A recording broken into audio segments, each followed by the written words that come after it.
Takže dobrý den, dámy a pánové, mé jméno je Štěpán Bertl a chtěl bych vás jménem Institutu plánování rozvoje přivítat u nás v kempu, v Centru architektury a městského plánování na druhé ze série přednášek, kterou jsme nazvali Urban Talks, kde zveme architekty, specialisty ze zahraničí, aby se s námi podělili o to, jak to dělají jinde.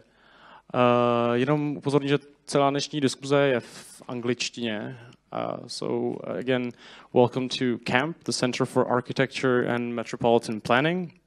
This is the second in a series called Urban Talks, and it's my pleasure to welcome Tim Peeters from the Netherlands and other great guests, such as Vojtěch Lekeš from the Next Institute in Brno, and my colleague Václav Novotný, I'm not sure if he's here yet, there he is, from IPR Prague. But before we start, I'd like to give the floor to Marta Vojtová from the Dutch Embassy. Here you go. Thank you. Good evening. I'm Marta Vojtová. I work at the Dutch Embassy, and on behalf of the Embassy, I would like to welcome you here and especially welcome our guest, Tim Peeters, who is one of the architects that we invited to Prague, in fact to the Czech Republic, because he's going to Brno tomorrow. We take pride in inviting many Dutch architects. Here, Winnie Maas, Caroline Bos, Adrian Heuze, you name it. Most of them from Rotterdam. Tim is also from Rotterdam. His studio is not that big as the ones I mentioned, but very progressive one, very innovative. So I'm looking forward to the presentation and hearing more about the projects. And I hope that you will also learn something today, and then you will be amazed as we were. Thank you for coming.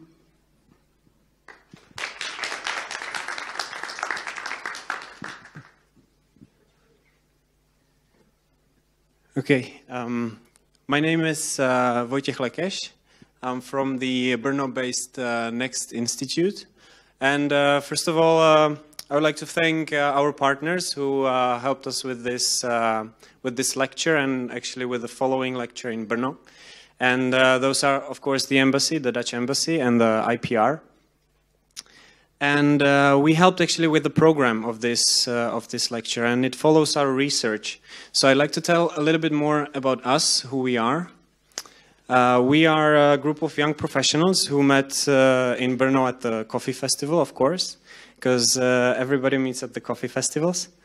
And when we started to talk about the architecture and our background in international projects, we realized that we're a little bit limited on the Czech market. We thought those are cool ideas and maybe a little bit too big maybe for the current state of the Czech market. So we thought instead of actually throwing them away or waiting for the right opportunity, we started with this.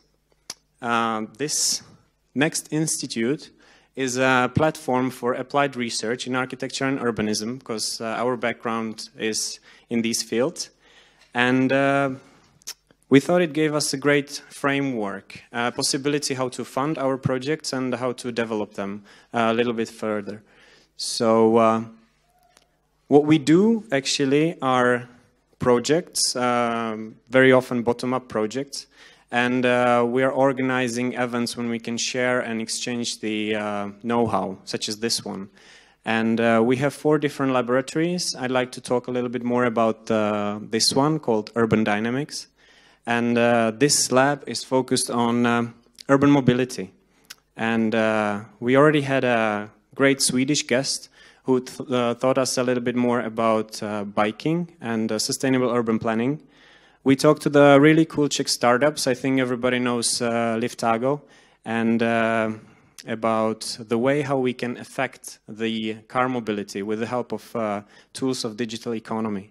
And today we'd like to talk a little bit more about the pedestrification, which should be the process of building pedestrian infrastructure in order to reactivate maybe abandoned places within the cities.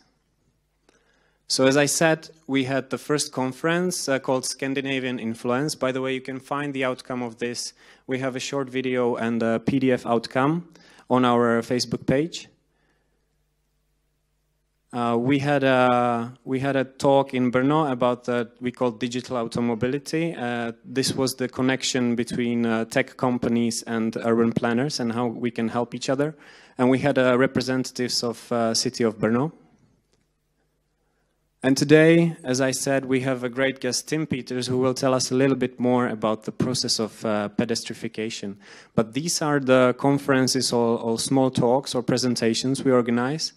And besides these, we do also projects. This is our hometown of Brno.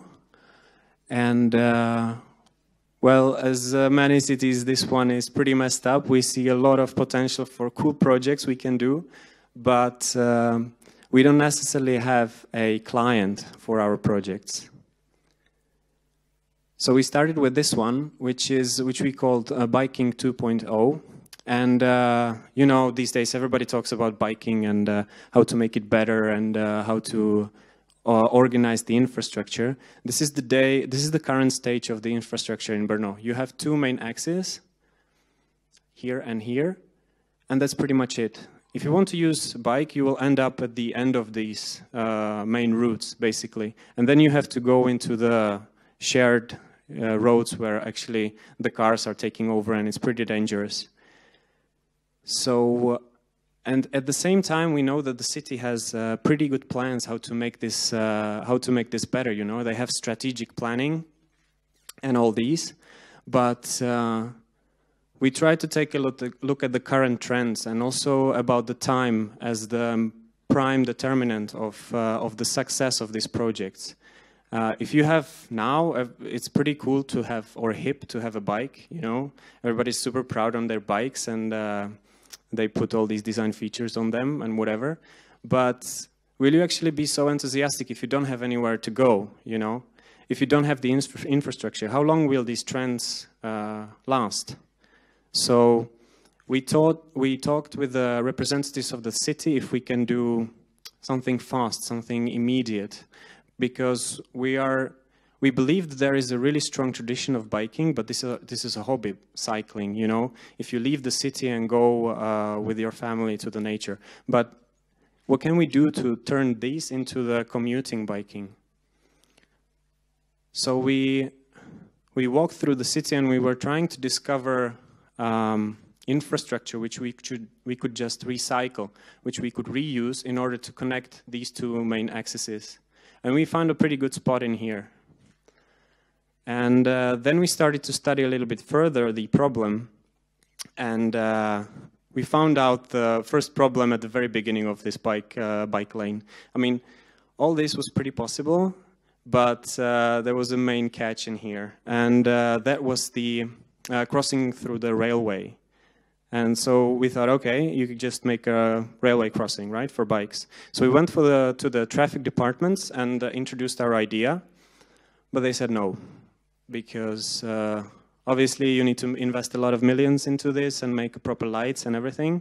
But we introduced a project which made it possible with a small intervention, pretty cheap, and which could be there pretty much immediately. But they said still no. So this was not really a mood booster for us, but magically it somehow appeared on the place. I don't know why, how, and who did it, but they had a very good overview of our project. So this is a sort of guerrilla intervention, which is still there. Nobody took it away, and it pretty much worked. And we asked the people actually who were using this bike lane, and it saved them a lot of time. Actually, it was the game changer for them to make the trip to go for a lunch break, because before it took too much time. So we thought that we could empower the dynamics of the urban mobility by these small acupuncture interventions. There is still an ongoing discussion if we can do this legal, and actually it would need a proper structure. We were sure we could do it better, but we need a backup from the city. It's a pretty difficult discussion, but we're willing to take this as we can see the possibility of the whole connection, you know, connecting the both main axes within the city. The other project is is the one we call pedestrification of Old Brno. Or if you guys are familiar with Hantec, it's Oltec, as we call it. It's also a district where we have our office, and we're here. This is the central part of Brno. This is the castle, and this is the Old Brno. And this district has a lot of problems. Basically, it's pretty controlled by the car traffic. You can see that these are the main axes which are actually almost impossible to walk along, and through this it's also pretty hard to run your business or make any sort of street life along these main axes. This is where our office is. So if you will be in Brno, I highly recommend you to visit us and to learn more about our work here on the street Pekarská. But back to this district, you can see these are the super blocks, which are almost impenetrable. You can't really walk through this part of the town. It always ends up that you need to take a tram or public transport because it's really dangerous and not really convenient to walk through. This is a project we did with the students of Faculty of Architecture, and it's still ongoing, so I can't show you any outcomes of the project, but I think the most interesting is the process and the thinking that we could actually change the look of this, or actually the function of this whole district by really well thought infrastructure for pedestrians. So we looked into as we knew that the streets are really taken by cars and it would take years to change anything through the traffic planning department. We already learned that. So we looked into the big, vast spaces which were already there. If we can reconnect them and reconnect them through the infrastructure for the pedestrians. So this is basically what we are currently working on. We are opening, still on paper, but we are opening the big blocks and trying to connect these spaces so we can actually bring life and start to reprogram these big blocks in a little bit different way. So we will see where this will take us. This is still a concept, but we should have the outcomes pretty soon, and we'll be happy to share them on our Facebook page. And I think this is pretty much from me. Thanks a lot. And if you will have any questions, we can answer them during the panel discussion afterwards. Otherwise, thanks a lot, and I will give the word to Václav Novotný from IPR.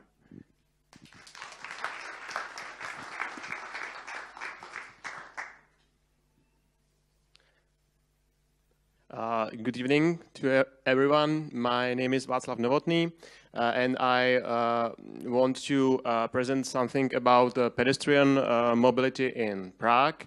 I work for IPR, so maybe you know that we are a budgetary organization of City of Prague, which was founded in 2013, and we are expert body for strategic planning, land use planning, and so on. That's true that mobility in last year has changed, especially after 1990.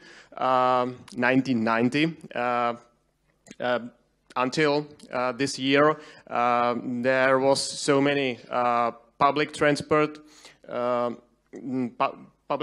and pedestrian mobility, but after 1990.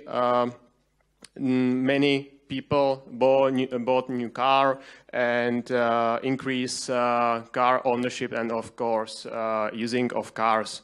So that was a very big problem with parking. So many streets was adapted to much more parking lots. PT public transport almost decrease. And especially in the last years, there is very big problems with the city logistics because many vans parking on the surface of the sidewalks, and pedestrians can't go through. That's not only vans, but also some classical passenger cars parks on the surface of the sidewalk.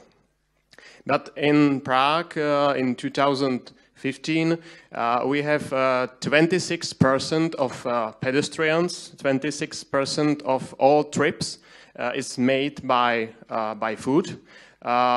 It's a number from the survey of technická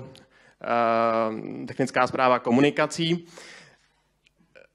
which is a very important body for the roads in the city of Prague.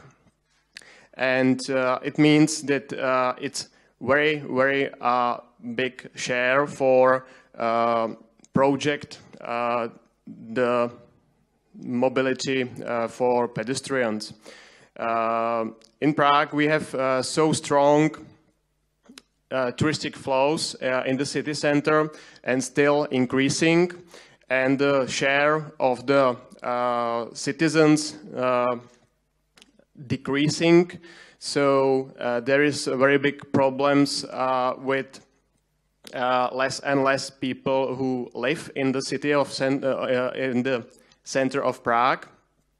But many citizens want to be involved in projects, participate, and like more and more health and sustainable solutions, which the pedestrian mobility is. At the other side, we have problems with segways, scooters, bikes, and so on, fat bikes, on the surface of the pedestrian zones. And I mean this especially because segways wasn't a permission to enter the city center now, but the scooters and fat bikes now should cause the bikes not allowed to enter the pedestrian zones. So it's very big problems because bike is sustainable transport. But all of this means that Prague interested in pedestrian mobility very much and made many documents or some parts of documents for the pedestrian mobility. So you can find some articles about the pedestrian mobility in strategic plan, in new transport policy. Also, you can find the document development principles of pedestrian mobility, which is dedicated only for the pedestrian mobility. And our colleagues in IPR made 2 years ago a public space design manual, which has many pages and pictures about pedestrian mobility, and also concept studies are very important for the pedestrian mobility. This is not a document, but very important body for pedestrian mobility, and it's a Prague City Council Committee for Accessibility and Open Prague, which is much more for the application of these documents and many other documents for the pedestrian mobility. Now, briefly about all of these documents. The first one, Development Principles of Pedestrian Mobility, is very short document from 2010 with some basic principles how to have better ways and paths for the pedestrian mobility, and it's binding because it's approved by City Council. In strategic plan, you can find some articles about support sustainable mobility, which have to model share over the 70%. It means PT, cyclists and pedestrians, some promotion, sustainable mobility, respect public space quality in every project of the city, also in the reconstructions and so on, and to build new connections, multimodal connections for the pedestrians and for bikes to increase the permeability of the city area. Now we have new transport policy, which is part of the mobility plan of Prague.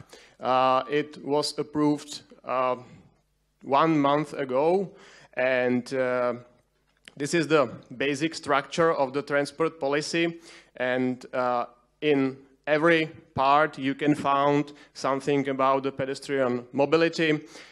For example, in priority access, which is the main topics which should be solved.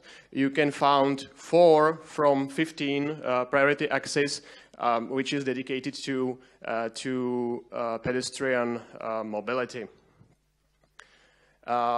In public space design manual, you can find many pictures just like this. It's rules, for example, for the sidewalk. So it's a very important document for planners and city makers how to project new or reconstruct public space in Prague. Our colleagues made concept studies and competitions for streets and also for the squares. It's very long process, but some new things from this should be, for example, remove these poles from the sidewalk on the Charles Square, or you can see that our colleagues want to rebuild square OSN from the crossing into the real square. But we have many documents with the pedestrian mobility, but application it's still so slow because decision makers has very slow changes in their minds. So they focus much more on big infrastructure projects, which it's better to be see for the people. And the second project is too long and too complicated negotiation of all projects. So projects with negotiation about 10 years, it's normal in Prague. For example, pedestrian zone on the lower part of the Wenceslas Square was signed in 2012, and the surface still looks like a classical road, and 2 more years or maybe 3 will looks like this. So it's a problem of the negotiation. On the other side, for example, Prague waterfront, it's a positive example of livable place with some markets, with many events close to Vltava River, especially during summer. What about our future challenges in the pedestrian mobility? Of course, it's an application of our many documents, many strategic documents for the pedestrian mobility.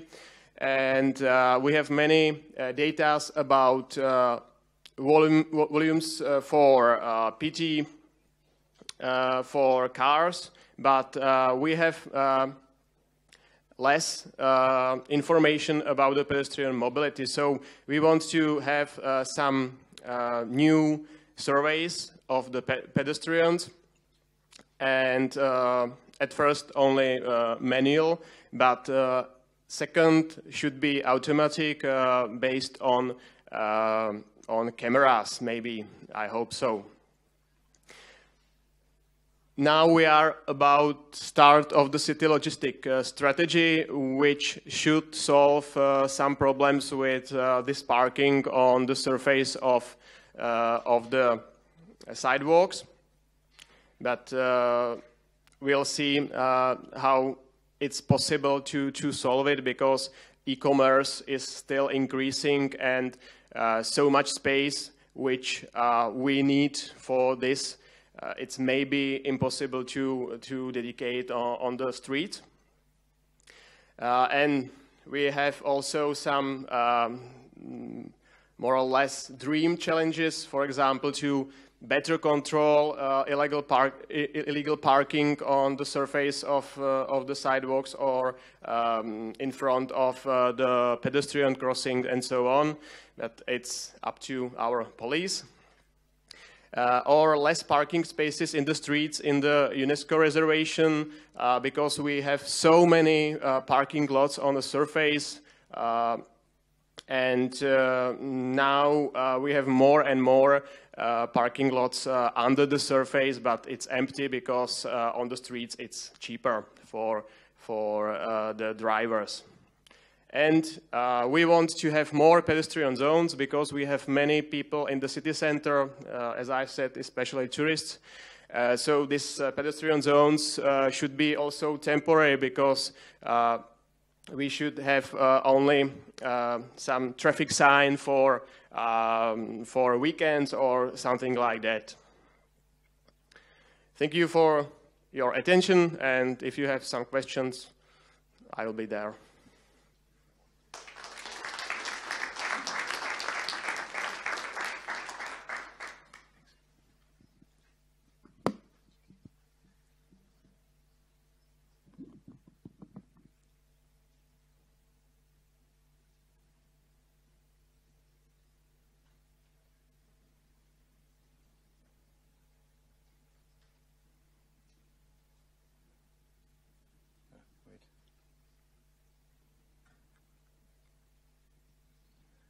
All right.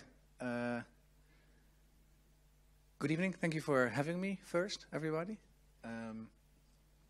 I'm really glad to be here in this amazing new space. It opened only a month ago, I think. That's great. In the Netherlands, the government is slowly cutting back on subsidy for spaces for architectural thinking. It's good to see that here they're doing the opposite. I'm Tim Peeters. I'm studied architecture. I've been working at an office called ZUS for about 5 years now. So some of the stuff I'm going to show you, I wasn't there for, or I wasn't around for, but most of it I was. I'm going to try and tell you a little bit about an area in Rotterdam, which is, our office is in the area, and we've been involved for about 15 years in smaller and bigger projects within this area. So it's very much the DNA of the place and the DNA of our office are very much connected. So when you talk about the one, you talk about the other, basically. We're at this moment, after this 15 years of basically unsolicited and sometimes very sort of improvised and chaotic working, sometimes designing, but also literally with our hands building stuff. After these 15 years, we finally have maybe some time for reflection. So we're working on a book to sort of document everything that's been happening. This is the working title right now. We're trying to find a... maybe the hardest thing is the title. We're still working on it, but this is the unfinished and incomplete is the working title. So this is the city of Rotterdam. Our office is over here in this building. This is the area I'm going to talk about. As you can see, Rotterdam is a modernist city. It's about 450,000 people, I think, so it's much smaller than Prague. It's the second city of the country, which makes it also give it a sort of second city syndrome. It's got one of the biggest harbors in the world, actually, which really shapes the city also. There's lots of harbor workers. There's a sort of working class mentality to it. But it also means there's a really mixed population. There's always been quite a diverse, in terms of immigration, for instance, quite a diverse group of of inhabitants, which means that all the social problems that I think most European cities have had during the 70s and the 60s mainly, or the 70s and the 80s, have been felt, at least in the Netherlands, felt the most in Rotterdam, which also brought with it a sort of negative identity. Luckily, this has been turning around. But this is, I'm telling you this because it's important to sort of sketch this framework a little bit. The left is the city before the war, where it was a really vibrant, sort of really pedestrificated, maybe city. In the Second World War, it was bombed completely. The city center was completely destroyed, and then after the war, they made this fancy modernist building master plan to rebuild the city, and everything that was still standing, they thought we have to get rid of the old ones, so they even demolished even more, I think. But this is the exact same area, by the way. And then from this rebuilding effort from the early 50s on, really Rotterdam developed really an obsession or almost a fetish with building and architecture, which is, if we are an architect, it's great because the city is really open to experimentation, to weirdness. It's never afraid to sort of challenge, I would say, architectural doctrine. But this idea of we have to keep building to make the city better always sometimes becomes, or also sometimes becomes problematic. So this is a sort of overview of the city in the 90s, when for the first time you could sort of say that the city center was rebuilt. But after that, of course, this sort of building has never stopped. And with these sort of plans, like I said, the city was suffering from a couple of problems. Also resulting in, although the city center was built up, there was quite a lot of vacancy. So most of the buildings you can see on this picture, starting with the late 90s, I think, started to become vacant because they would build newer office buildings somewhere else. And then the offices would move, or the companies would move, and they would leave behind empty buildings that nobody really wanted to rent anymore. To tackle this problem, basically, in 2007, the municipality launched, this is the central train station is right here, so this is right in the middle of the city. In 2007, the municipality launched a really ambitious plan to revitalize one of the areas that was suffering from most vacancy in the city. This area, they called it the Rotterdam Central District, which is a sort of beautiful, generic nonsense term. It really doesn't mean anything, but it sounds quite cool. They launched it, made a master plan, and they launched it accompanied by this sort of massing studies. They aimed at, I think, 240,000 square meters of new high-end office space in the city center, which sounds great, but if you imagine that there was already so much vacancy around it, you could question, like, why would you ever want to solve this problem by build more buildings? Usually, and what they also do always is with these plans, they make some nice collages with shiny buildings. The sun is always shining in these drawings. They cut out some happy people, like smiling children, in Photoshop. They put them in there, and then they claim, like, this is the future is going to be great because everybody's smiling and the sun is shining. Then quite shortly after they launched these plans, the economic crisis hit really badly, and all these plans came to a standstill. And the municipality said, we have to postpone because now nobody wants to build it. And this resulted in a sort of gray area, sort of twilight zone, you could say, for this part of the city, which only now is sort of, I think, changing. So our office really grew in this. It's almost 15-year period of, or 10-year period of sort of no man's land, basically. My bosses, Alma and Christian, should be here, or they were going to be here, but they can't because tomorrow night there's a really important debate about the future of this area, with some people from the municipality saying we maybe have to go back to these 2007 plans and build new buildings, and we have to sort of defend, I guess, the argument of that there has been quite a lot of value created in this area and how we can develop without destroying what's already there, basically. So they're there that's tomorrow. I titled this part Ungoverned, which is maybe a provocation for people who work for the municipality here, but it's not meant that way. But like I said, this area really, there was no plan, really. So within this, from basically 2000 on, we've worked on this without a client, basically. Like, it's all unsolicited design or projects. This is sort of a short overview of the history. I told you a lot about it already. I think you could say from 2009, really stuff started really happening, and then we have sort of wait, I should switch around. Never mind. So from 2015 on, this is where I'm going to show you a project for a pedestrian bridge that was built in 2015.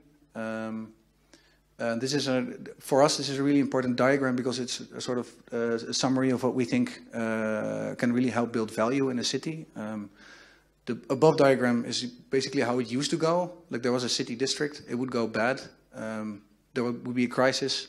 There would be nothing happening for a long time, but people would be making plans. And then as soon as the economy gets better, a developer starts investing an insane amount of money, a very large amount of money, to in a really short time try to build as much value, as much urban integration, and as much identity in a place as possible, which is a really hard task because you have to spend tens of millions of euros to only in a couple of years make a sort of a neighborhood that's really part and connected with the rest of the city, which usually these processes take a very, very long time.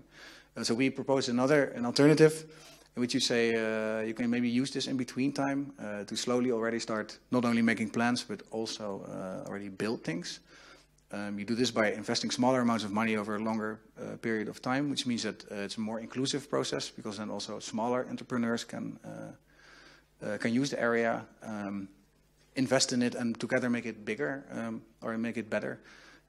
Which gives a lot of way for experimentation and also adaptation along the way. So if you find out that something might not be working, you can change it. And then basically our premise is that in the end you will have created just as much value and just as much identity, and maybe even way more urban integration than you would have done otherwise. So the outcome is the same or even better. Just the way there is, it's a more inclusive and more a smarter approach. I think we say. To make this happen in this area, the area was part of the Architecture Biennale of Rotterdam in 2012, which I'm going to talk about a little bit more. But for us, this kind of platforms are really important because it generates quite a lot of interest, and it also makes it easier to get stuff done because the Biennale is really important to the municipality. So if you have a proposal which is part of the Biennale, the municipality is more willing to work around maybe some problems that also Vojtěch has already been talking about. So we have the five strategy plan. The first one is routing, which is, I think, we already used the word pedestrification, but it's really making it easy for people to traverse the city, which in Rotterdam really is a problem because of this modernist city planning. You really embrace the car because in the early 50s the car was really the transportation mode of the future. So Rotterdam's got beautiful boulevards to drive around, but that means that for pedestrians there's only asphalt basically. So it can be quite violent towards the pedestrian. So routing is really important. You have to get people from A to B in a pleasant way. The second one is placemaking. You have to make the spaces people want to go to. So that's really about making squares or cafes or anything that can be a destination for somebody. The third one is transformation, because you have to tackle this problem of vacancy. And Vojtěch used the term hibernating buildings, which I really like. This is buildings that have been waiting for a new purpose, basically, for a long time. And you have to really put some effort into reactivating this kind of stuff. The fourth one, and this is where we really agree with the municipality, is that densification is also important because a denser city is a more vibrant city, a more diverse city, potentially also. The area I'm talking about got a lot of potential for this development, so we're not against the plans from the municipality, but we just say you have to do this intelligently, not forget about the other parts that are also important. And the fifth one is local economy, which we found the municipality was always talking, they invented the word glocal, or they used it a lot, which basically means you have to connect a global level, which is the sort of in the internet age, what everybody is talking about, but you have to connect it to really a local level. And the local economy and making place for people to actually work, but also produce stuff is really important to get this done. So these are sort of the five ways of sort of making city, which we proposed in 2012. And if you apply these five things on this area, you would say if you project it into the future, maybe in 2050 you will end up with an area that has just as dense as from the plans from 2007, but it will look away like you can never predict now because it's sort of iterative experimental process. And to sort of illustrate this, we made an image where it was a sort of provocation, where you would say that the white ones are all the existing buildings, where sort of this local economy has been happening for already 10 years now. Why not, if you want to build all these new office buildings, just build them on top of it? So together they form this it's a sort of vertical diagram of the glocal, you could say. To get this done, and then I think when I graduated as an architect, I thought my job was to make drawings, but it's only a small part, I found out. One of the other things that we do a lot is talking with groups of people or actors or organizations or entrepreneurs who share a shared goal with us, together with whom we can work towards a common goal. This is super, super important. It also maybe asks for a little bit of humility as a designer, that you don't have the answers. I think we almost never make a drawing that's really you could call a master plan, but we make a lot of drawings that show a possible outcome or a process, or we make lots of timelines, for instance. And the good thing about this, if you make a timeline, you're making a story, and in this story you can always find people that can want to be part of the story and want to help shape it. So this was for this Biennale, the Biennale project. This was sort of the cloud of actors we thought were interesting for the project. Most of them also participated, and it really changed. It ranges from this at the Biennale itself. There's the municipality of Rotterdam, but there are also there's the planning department, but there are also really small groups of people, and like individual entrepreneurs are also part of this sort of this cloud. So this is our office building. We are located here on the 3rd floor. This one. It's actually quite a beautiful building. It was built in 1953 as part of this post-war rebuilding. It's a typical modernist building. It's got concrete columns, floor slabs. Used to be an office, also used to be in high school, and then it was empty for about 10 years, I think, except for the basement because it had an illegal marijuana plantation in it. So that was for a very long time. That was the only use of the building. Then in 2001, when my bosses founded ZUS, they moved to Rotterdam because it was an attractive city for architects. It's quite easy to find cheap office space. So in a sort of anti-squatting construction, they could rent a whole floor for a couple of €100 a month, I think, so basically for free.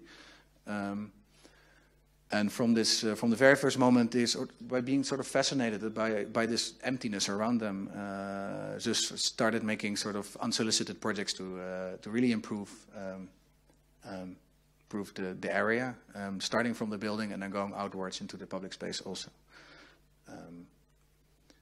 So the building was first. It was I said this is meantime, which makes it, or this in between time, which makes it maybe hard to make really good business models, because if you talk about temporary, you talk about short term, and then it's hard to sort of generate the investments necessary to do something. But here we managed to, with small loans from a bank and a promise from the owner of the building that we could use it for 5 years, managed to find enough creative friends and colleagues and offices that wanted to live in the building, work in the building to fill it with office space. That's the top 6 floors. The bottom or the ground floor has always been the idea is it should be 100% public always, and always also should be a place where a sort of platform for debates about the city. Which is interesting about Rotterdam, because it's the second city. Everybody who's not from there hates it, and everybody who's from there really, really loves it. Which means that if you have a debate about the future of Rotterdam, everybody who lives in Rotterdam's got an opinion about the future, and nobody's afraid to also voice this opinion. So the debates are always super interesting. So this ground floor started really as a sort of the first public sort of function in the area. So there's a building. Oh, and the roof. I'll talk about the roof a bit later. It went really like with small steps, because in 2001 the top pictures from 2001. It was actually dangerous to go there at night. The police made it called the area zero tolerance zone, which meant they can search you without reason, which is, at least in Dutch situations, a really, really harsh measure. It's very problematic. They only do it in very extreme circumstances. And after this building started to become sort of alive again, So just by opening the plinth and putting an exhibition about some designs for the city in it, there's already sort of generating a sort of change. And it was like I said, it's small steps, but all of these steps are really important to in making it better, basically. Then from the building on, I'd like to talk a little bit about this parking lot, because this idea for this modernist plan, like I said, this is this beautiful boulevard for cars.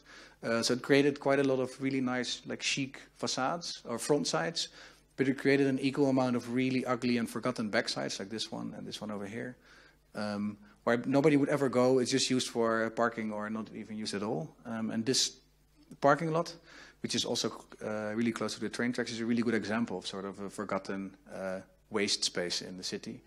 And when this building was coming to life slowly, sort of this activity started also flowing into this parking lot.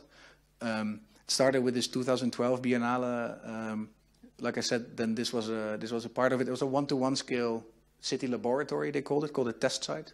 And was supposed to last only 6 months, the Biennale, but it's still going on, so it's already for 6 years. It's a sort of urban experiment, you could say.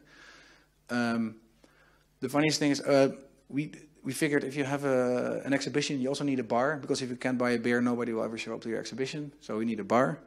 That's hard. We wanted the bar on the street corner, which is really hard, because you need a permit to sell alcohol, and a permit needs an address, and the street corner doesn't have an address, so it's sort of it's a problem. But like I said, because it was part of this Biennale, which the municipality found really important, they were able to sort of find a loophole where they said, officially, I think the address of the bar is their office in the corner. Which meant there was a bar, and it really started with like 4 tables and 1 tiny tap.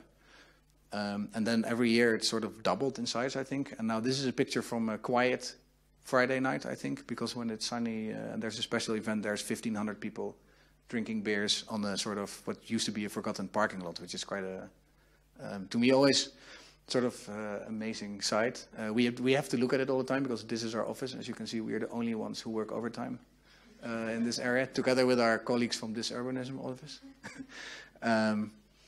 But so this is sort of so it sort of shows, I think, the potential of some things that start small and are then given a sort of opportunity to grow over time and go whichever way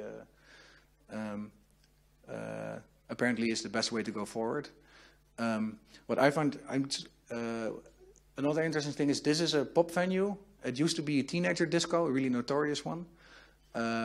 They went bankrupt when they raised the legal drinking age from 16 to 18, and they lost, I think within a week, they lost 75% of their customers. So they went bankrupt. The building was empty. There was an entrepreneur who had a techno club in the area already. Also a good techno club, because even people from Amsterdam would go there to listen to stuff, which people from Amsterdam don't go everywhere. So that's a sort of really big thing. He also was sitting in the sort of temporary situation. He wanted to go bigger, so he said, I want to just clean out this teenager disco completely, and I want to build a pop stage for the city. He asked us to design it because he knew us, because everybody we had already become sort of a community. I'm even more proud because I was a project architect for this, but I wanted to mention it mainly because this is a program that's, even though we could still say it's temporary, it's definitely not as temporary as all the other things I'm showing. Like, this is a private entrepreneur who's invested quite a lot of his own money. He refuses to take subsidies also, which is it's interesting. He said, with subsidies you can never do this kind of stuff because you ruin yourself. I really want to make money, so I have to think as a businessman. But he thought it was a good idea to invest quite a lot of money in a program in this area, which is definitely not here for 5 years. It's going to stay longer.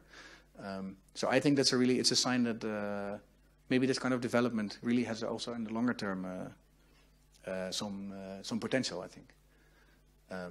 So this is a top view where the next step I was going to talk about is then this. So the building and the buildings on the rest of the parking lot were doing quite well. There was really it was attracting quite a lot of attention. Rotterdam was starting to do better also. Rotterdam started showing up in lists of cities you need to visit. And always in these lists, they would always also mention this area. So this area was also sort of had a meaningful purpose for the city in a bigger scale also. In other areas of the city, similar things were happening. But like I said, Rotterdam is very aggressive towards pedestrians. So we proposed a pedestrian bridge, which would link a couple of these areas together. It's called Luchtsingel. Amsterdam has canals. Rotterdam has Singel. Singel is a sort of long park with a stream of water inside. It's part of the rain system of the city. It was developed in the late 19th century. It's sort of revolutionary city development. So we said we need another Singel, but we need an air Singel because the ground level is so aggressive towards pedestrians that for people to cross this city, we have to lift them in the air, basically. This is what the area in front of our office looks like. So, like you can see, everything is asphalt or tiles. It's great for driving your car around this roundabout, but it's not really great for taking a stroll. One of the first things I really like, just really started out with these unsolicited projects with this really sort of quick collage style sort of work where the idea is more important than how nice the image is. So it's sort of almost like activists just making quick cutouts in Photoshop. To spend an hour on it, maybe 2, and then you're done, and then you can make 10 a day instead of work on 1 week on a nice picture. We also found out, that's also what I found out, a drawing is always not only a drawing is always an argument, and a drawing is also part of a bigger story. So this was really a part of the story of we have to do something about this crazy roundabout. This was also influenced by whenever the local football club becomes champion. Last year it happened for the first time in 15 years again. This is sort of a mecca for celebrating people in Rotterdam, and they all jump in the fountain and they start dancing and they block the whole traffic. So this was sort of an idea of why don't we make this possible every day, that you just go party in the middle of this roundabout. Similar sort of collage style, we came up with this idea for this elevated bridge where just make lots of images and then sort of try to pitch the idea. This is basically the shape where the idea is, here's a train station, central train station. The idea is you could, from the train station, walk on a sort of zebra style. You go up, you go through this, through our office building. You walk. There used to be a roundabout here before the war, so we sort of rebuilt the roundabout in the air. And it would link to the roof of this old train station. Underneath there's arcades, and there was also a lot of interesting stuff happening there. So these are the main 2 things that this bridge would be linking, and it would also be linking into the city center. Of course, cool ideas and funny collages don't raise any money. Nobody, of course, wanted to pay for it. The municipality was basically bankrupt also for a long time.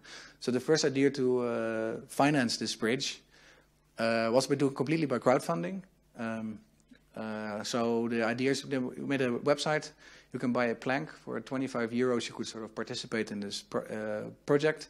You get a plank. You can put a message on it. And then the idea was, so plank for plank, we're going to build this whole bridge, and in the end, this will be a sort of almost a book of all these messages people have left behind. And then together, the people of Rotterdam will have paid for this new piece of infrastructure, which sounds great, but in reality is really hard. Also, doesn't work well enough for 2 reasons. First, the bridge is almost 400 meters long, which means it was an expensive piece of infrastructure. So I think it would never have been able to only fund by crowdfunding. Also, second thing is when something is not really there, people are quite reluctant to invest money in it. So this crowdfunding was going, but it was going quite slowly. Luckily for us, and this is another platform like the Biennale I mentioned is really important, is the municipality launched what they call City Initiative. It's just an experiment, I think, with sort of direct democracy in the planning department. Everybody in Rotterdam was allowed to propose ideas for new things for the city. The city would pick 10 finalists, and then everybody would vote one day, and then the plan with the most votes would get 4 million euros in funding, which is quite a sizable amount of money. They asked us to submit also this bridge idea because they already knew it was going on and they needed good plans. That's a moment when ZUS, apart from planners and builders and designers, also became, I think, a political campaign office. This is my boss telling about how good idea this bridge is. I think he was actually operated on his vocal cords during this period because he did so much talking. We called a lot of people, friends in the advertising world, who could maybe, we got we're able to sneak in our posters in these billboards. Normally it's quite expensive, but if you have some connections, you can sort of sneak them in. And this way, I think for about a month, we campaigned like crazy, and then we got the most votes. So suddenly there was, we won the city initiative, so suddenly there was 4 million euros of funding for this project, which meant that I think the day after they started building, and within 2 weeks, there was the first elements were already built. And then all these planks people had been buying already were put on the bridge, as you can see. So this is the sort of everybody leaving a message.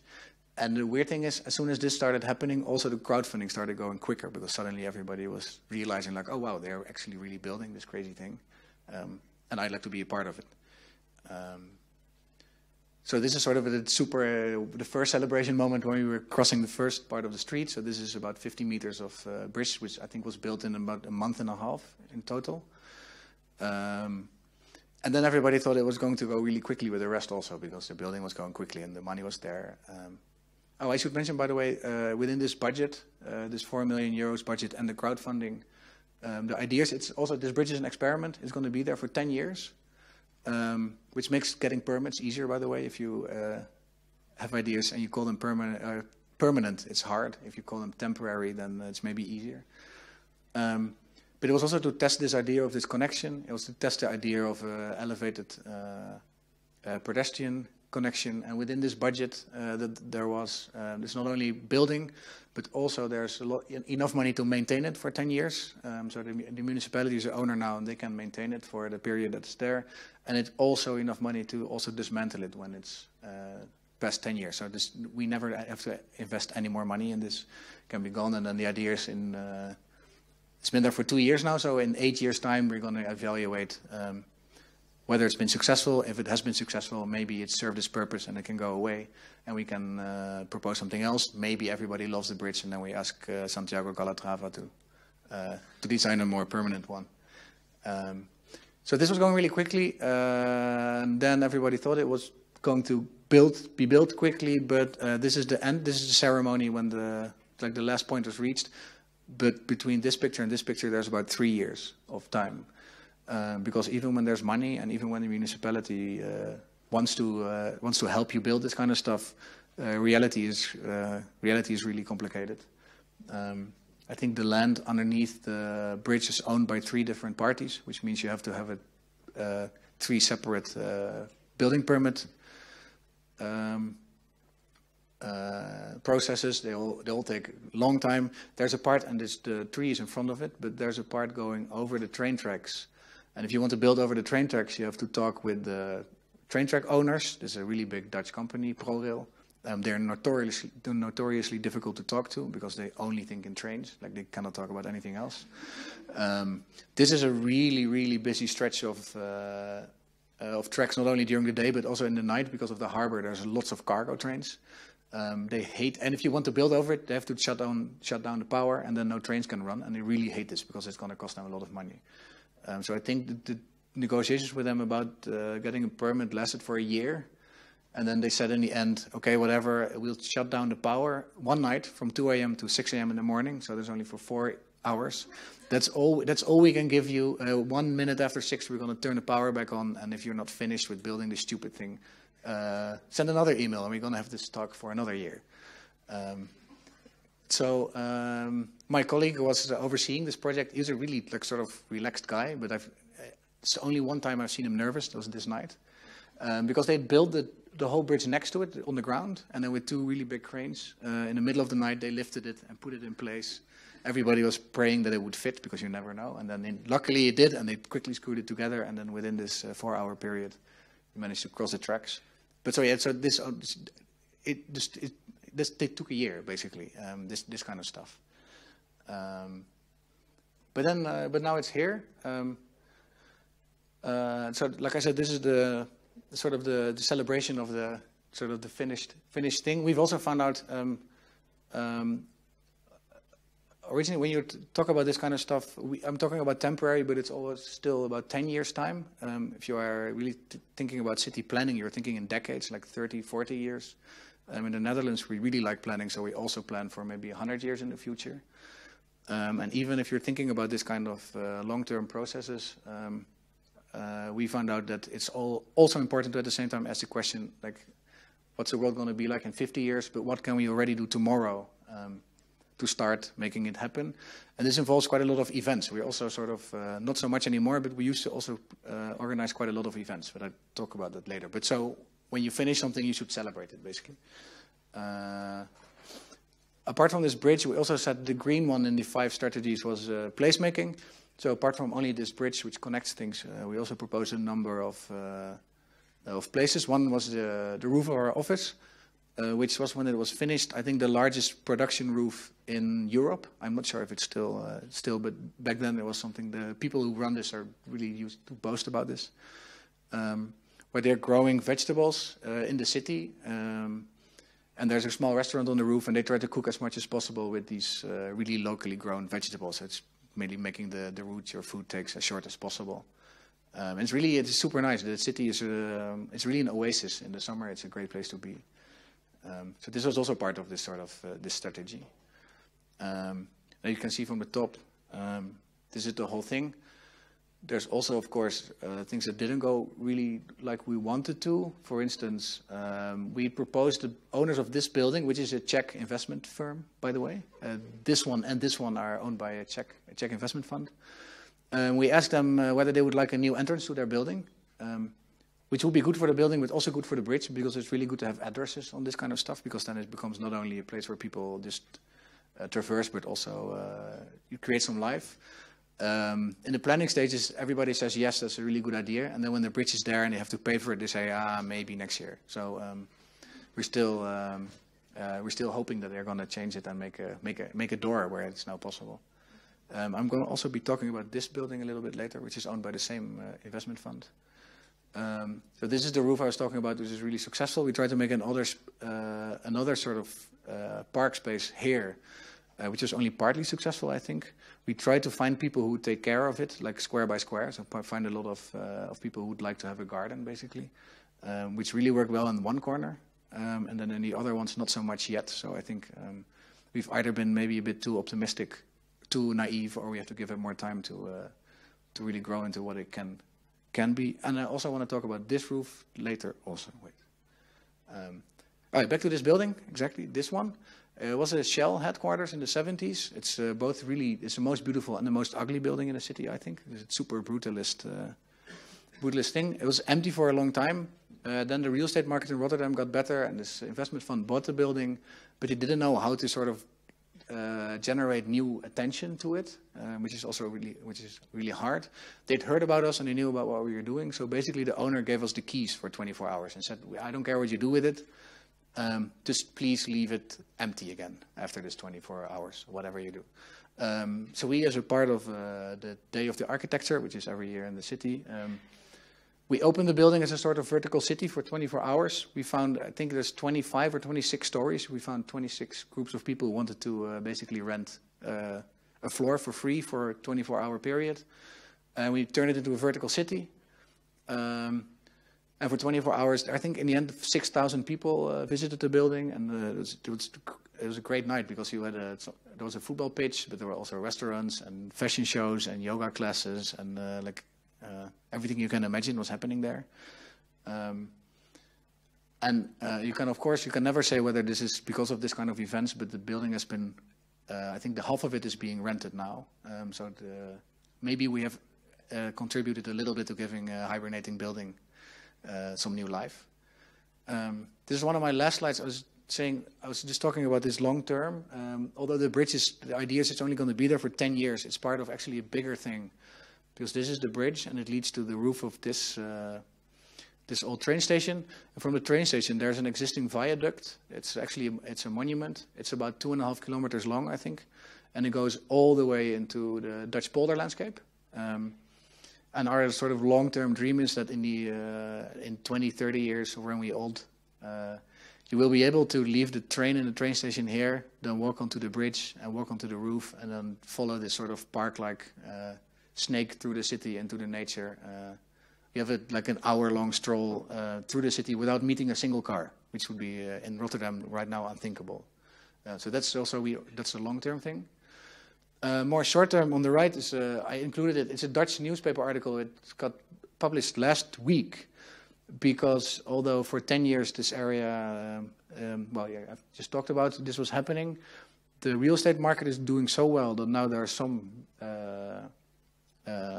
council members, politicians who are wanting to go back to this original plans from 2007, because they say the market is good, the land is really valuable because of these plans, which is, I never really understood how this works, but as soon as you make a plan, the land price goes up.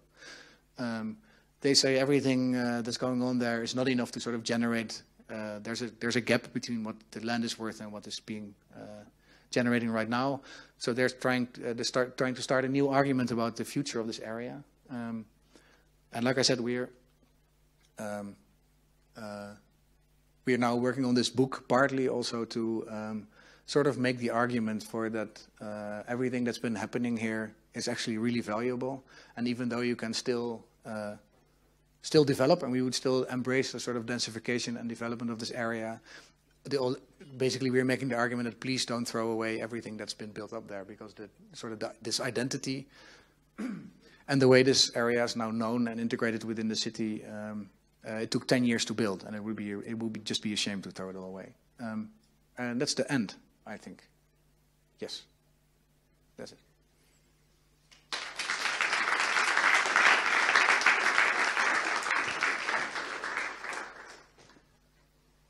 All right, thank you, Tim. I think you can keep that one, and we will go directly to the discussion. So I would also ask Václav to join us, and yeah, now you guys have a chance to ask questions. So raise your hands, and I'll give you the mic.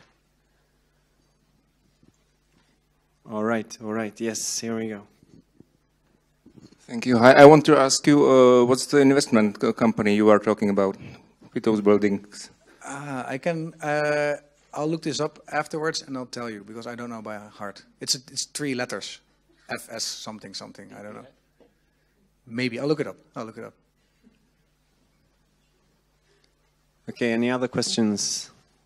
Yes, please. Can I maybe just ask what you think actually about those city initiatives? Because I know one of those last ones was kind of that surfing thing in the middle of the city. And I know that Rotterdam is sort of a controversial city, and you know, you either love it or hate it. But do you think it's actually, as an architect, it's a great thing to just pull a, you know, just give the people a voice and just say what they want in the city, whether it fits or whether it doesn't? You ask a really hard question. Yeah. I'm not sure. Obviously, for us, it was really helpful. But I'm not sure if this making this sort of interaction with city planning this direct is really a good idea in the long term. Also, from the beginning, the municipality got criticized really harshly for this, because our bridge, for instance, because people who live in the other side of the city and never use it can use the argument like, why are we spending so much money on this stupid thing? I'm never going to use it, which I think makes sense as an argument, especially because it's this sort of referendum thing. So it's complicated. They abandoned it after, I think there were 3 or 4 episodes. The surf wave thing never happened, which is a shame, but it was also complicated because they got funded, but then the people who lived around this, where this would be, started complaining immediately, because they were thinking like, we're going to ruin our quiet neighborhood with this crazy surf thing. Also, I don't like surfing, so why is the city doing it this way? So I am a little bit conflicted, but in the end I would say I don't think it's a good idea.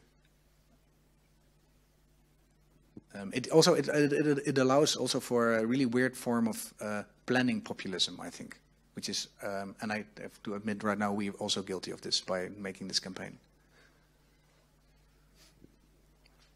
Do you feel like you got an answer for your question? All right.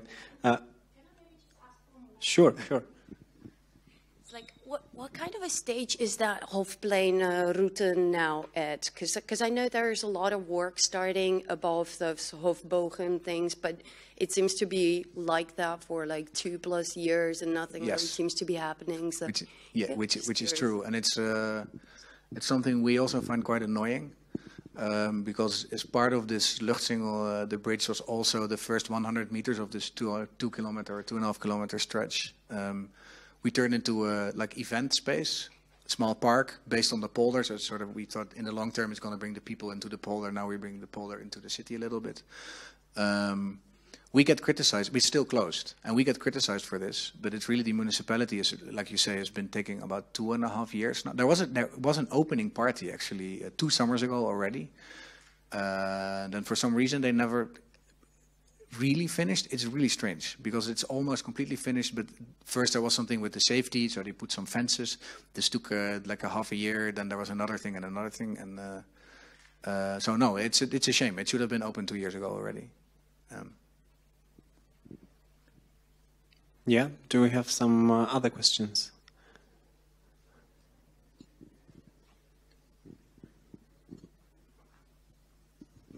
I have a question regarding the bridge. Were you discussing about barrier-free, how to make it barrier-free? Because as far as I saw, there are only stairs to access it. You can technically, this is also, the original plans, I should say, allowed also bicycles up there. But the ramps, to allow this kind of stuff, the laws are so strict that we needed 250 meters of ramp length, I think. There's an elevator in there's an elevator in the office building you can use if you are if you're in a wheelchair, for instance. And there's also an elevator on the other side in the train station. But I have to admit it's quite a hassle to go up there if you can't walk stairs. That's true.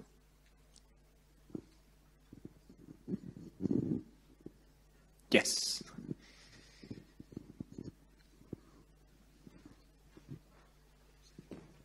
Well, speaking about barriers, I wanted to ask you about the railroad, whether you have worked or some way how to cross that barrier, except for the bridge to the station, whether, like in the scale of the whole city, as we are right now discussing Magistrala in Prague, whether you worked on some way to soften that blow to the city, to heal it partially?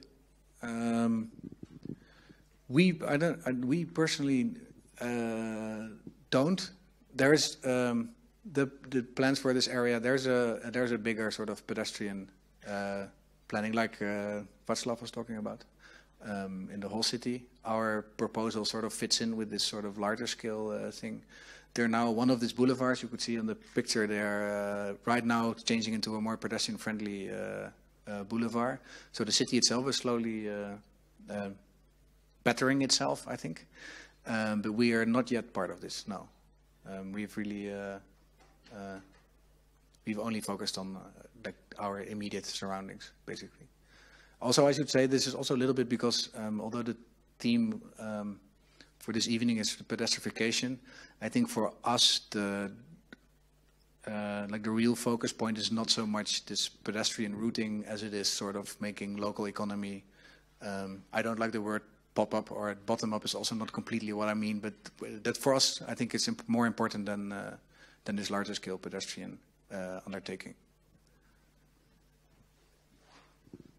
Yeah, do we have some more questions? Yeah, sure. Hello, I'm interested how the architectural studio you're working basically work.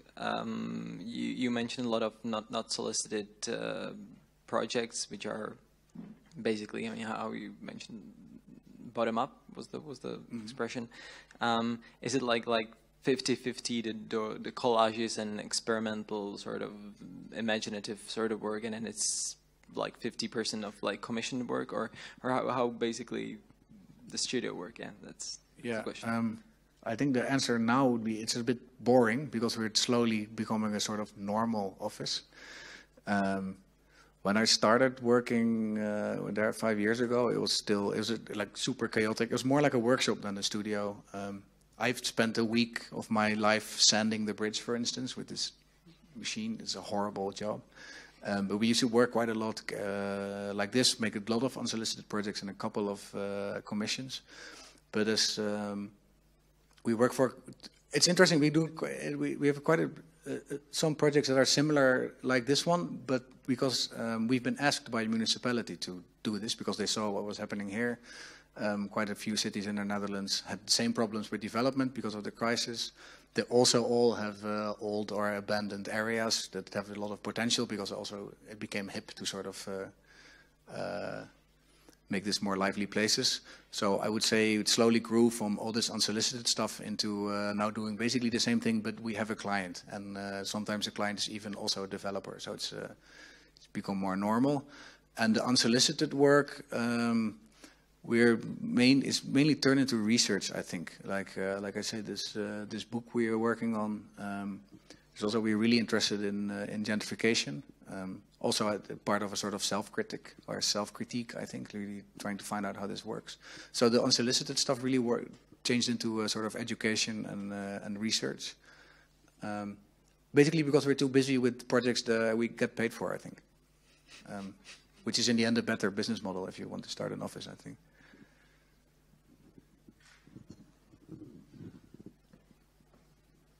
Okay, do we have some more? Yes, here.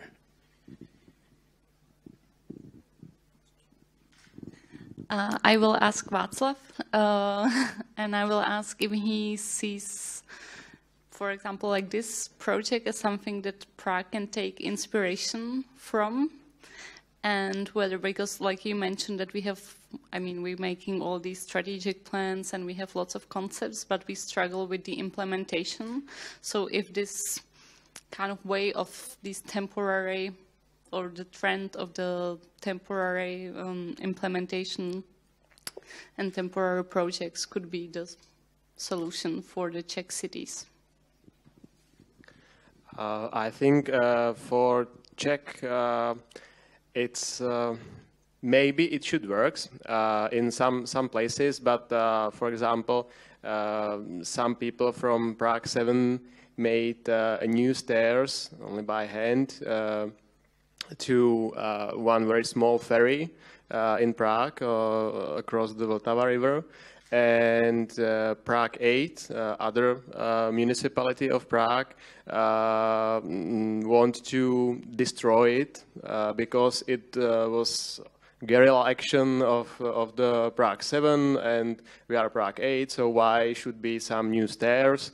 So I hope it will be better in the future, but in the Czech Republic, that's true that, for example, we had some tram bridge over the Vltava River, only contemporary bridge from 70s until 2010. So it was 40 years of the contemporary bridge, so there is a risk that this kind of project should be permanent. But it should be good also because, for example, new connection for the pedestrians across some railroad and so on. It's so big problem also in Prague because we have many rails with some hills or slopes. So I hope we will have something, this kind of bottom-up project and tolerant municipalities in Prague for it. Can I add maybe something? Because I think the role of the municipality might just be to, I don't think you can, as a municipality, you cannot make this sort of stuff happen. It really needs to come from, you have to have a public, exactly, that's somebody else. But what the municipality can do is to make this impossible or possible, I think. It should be a facilitator. Sometimes in terms of stairs, I can imagine also that's also be able to think about public safety. I mean, because that's something that private people cannot do themselves. But what they also can do is, and I really like your train crossing thing because it's super tiny, but it tells a really large story. Yeah. Because obviously the municipality knows it's there, and technically they have to remove it probably. But of course they see there's no problem, so they're going to make it happen. So there's some sort of like tolerance for this kind of things can go a long way also, I think. Also because you were telling, you didn't tell it now, you were telling before, you told me that there's only one train a year going there actually. Yeah, it's pretty pathetic actually, because you have an old railway, and there is one train per year going to the fair, you know, the Brno fair, and There's a big problem of crossing this busy railway, and it actually goes in the middle of the road, just like 50 meters from our crossing. So you start to think like, that's not a problem, have a train in the middle of the road with the cars and stuff, but it's a problem to have it, to try to cross it. So, you know, we valued the odds for ourselves and just went with it. But it's a struggle, and it's also super important to communicate your ideas well, because it's not really only about the crossing. The city should be with you on the bigger picture. That actually we're trying to stay on the track and show the full possibility, you know, the full length of the bicycling. So step by step, hopefully we will get there. But as Tim said, it's a long process. It takes some years. So hopefully we will manage to get it done. But do you guys have any more questions? Wondering about something? It's actually I think we have quite many architects in here, right? Or students of architecture. So I'd like to encourage you guys to try to do the same or similar stuff. Because Tim, you basically created your own client, even though these projects were unsolicited, and you have these cool proposals, but nobody wants them. I think it's really important that you're clear with the communication and you kind of insist. You're a bit stubborn, maybe naive in these processes. They take time, and they're not really paid well. But I'd like to encourage you in these, actually. This is my encouragement to you guys. I have to add that when my bosses started ZUS, they were still studying also. Yeah. Which I think is the only way to do this, because then you can have an office and afford to not get paid, because you're still in school.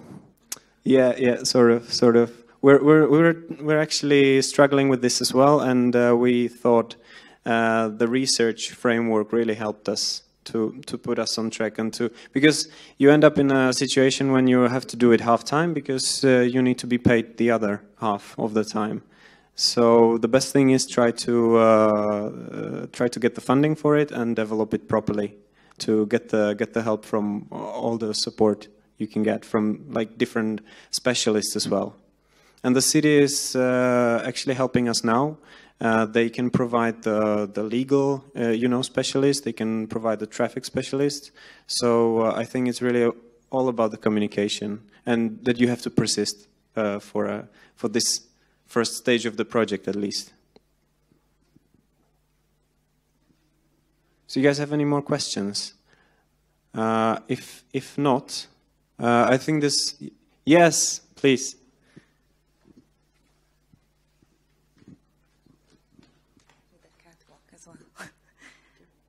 Hello, Tim. My question is related to the vibe of the place. Like, it became really popular and a lot of people came to it. I don't know how it is there now. I haven't been in a long time. But I wonder, how do you deal with the post vibe, or like what happens after is not so hip anymore and other places are becoming trendy, so people move to the other places. And I believe maybe it's really connected to the economy of this place, right? Like how the spaces actually run. So there must be some actually economical functioning places inside. Is that kind of clear? Yes. I think this is the most important reason why developing this area is a good idea. It's interesting. It's post-war architecture, but it's smaller blocks than only our office is the biggest one. But it's possible to take out a couple of old buildings and build new ones. They should bring housing with them, because a place can only really sustain a sort of identity, I think, when people live there, and that's when people really start taking care of an area, because it's their front yard. So housing is really important. There's also there's more than enough bar activity there now. It's actually we don't. As an office, we almost never go there anymore because there's too many people, basically. So we should try and get this. I think when this area becomes more mature, it should also diversify in terms of function. So now it's there's 3 bars in the area, which is great, but it's not, like you say, it's not a. When it's not hip anymore, it's going to go away, which is maybe fine. So we should also be able to, through development, attract a more diverse and a more long-term sort of residence or spaces, which already, there's quite a lot of talks always about people that want to move in. We're hoping to get an art gallery there, I think next year. There's also a research office that wants to do a sort of school project together with the TU Delft, I believe.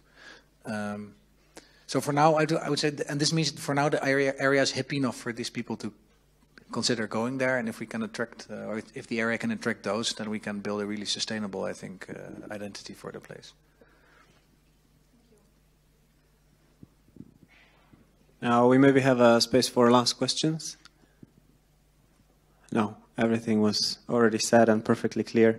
All right, I think we're actually done for today. Thank you very much to all our speakers, especially to Tim. Let's give him one round of applause. No,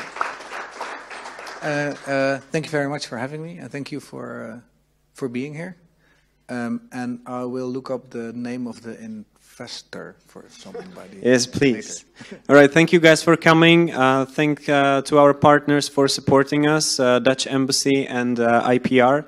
Tomorrow we're going to Brno with pretty much same concept, so we will see how the discussion will be there. And you can see all these discussions in the outcome we're going to publish through our Facebook page.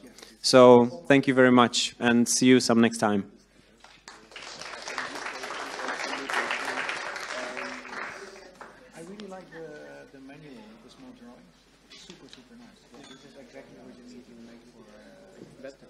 It's necessary to applicate, and that's the problem.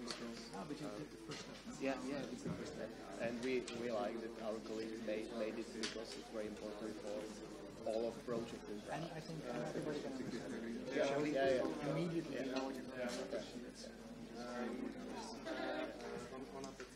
Okay, so nice to meet you, and see you.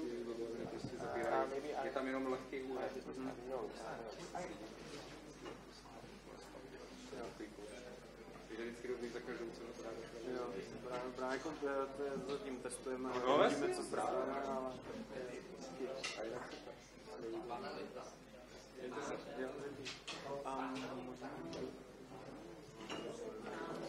Tak já to chystám.